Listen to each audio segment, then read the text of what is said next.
Vámpír. Edward Cullen. Neki szeretettel.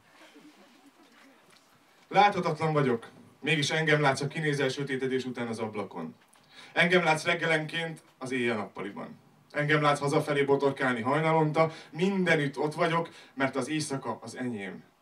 Az enyém a 906, a 907, a körút, a Deák, a Kazinci, a gettó, meg a Blaha.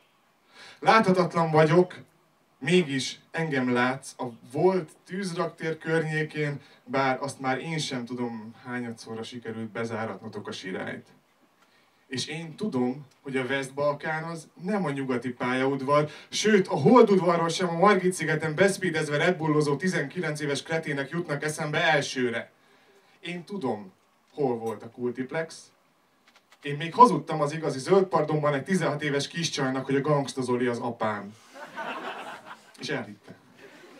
Mert sötétedés után ez a város az enyém. Én ülök 10 éve a Gödörnél a fűben egy üveg 300 forintos borral, és az én fülembe énekli valami gitározó idióta, hogy a rock and roll dugója.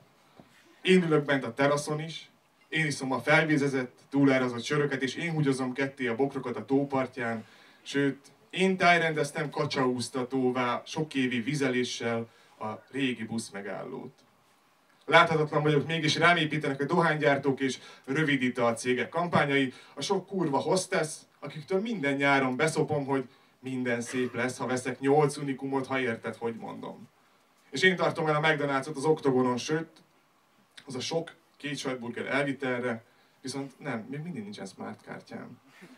És én tartom fenn a török büféket is, a hagymacsípős körúti hajnalokon lebegve, mint egy 4 színben villogó festményen a napot a Boszporusz.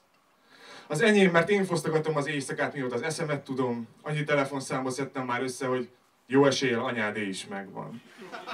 Ez az én városom. Én tévedek el rendszeresen 4 tájban az instantban WC-re menet. Én próbálok évek óta tört angolsággal német turistalányokat felszedni a színplában.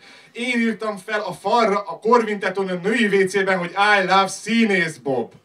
Én aludtam el az ellátókertben úgy, hogy a kőleves kertben ébredtem. Anyám neve Mika Tivadar, apámi meg Gosdú Manó. És ha valaki kérdezné, igen, én hánytam ki az éjszakai 6-os ablakán 2002. júliusának egyik különösen szép éjjelén.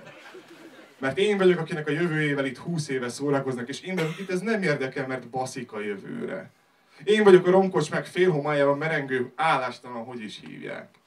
Akiről egy közveszélyes elmebeteg hamarosan 100%-ra bejelenti, hogy a szomszéd zsinagóga kipárolgásaitól homoszexuális lettem, és kéngőzös lehálletemtől étesek lesznek az óvodások.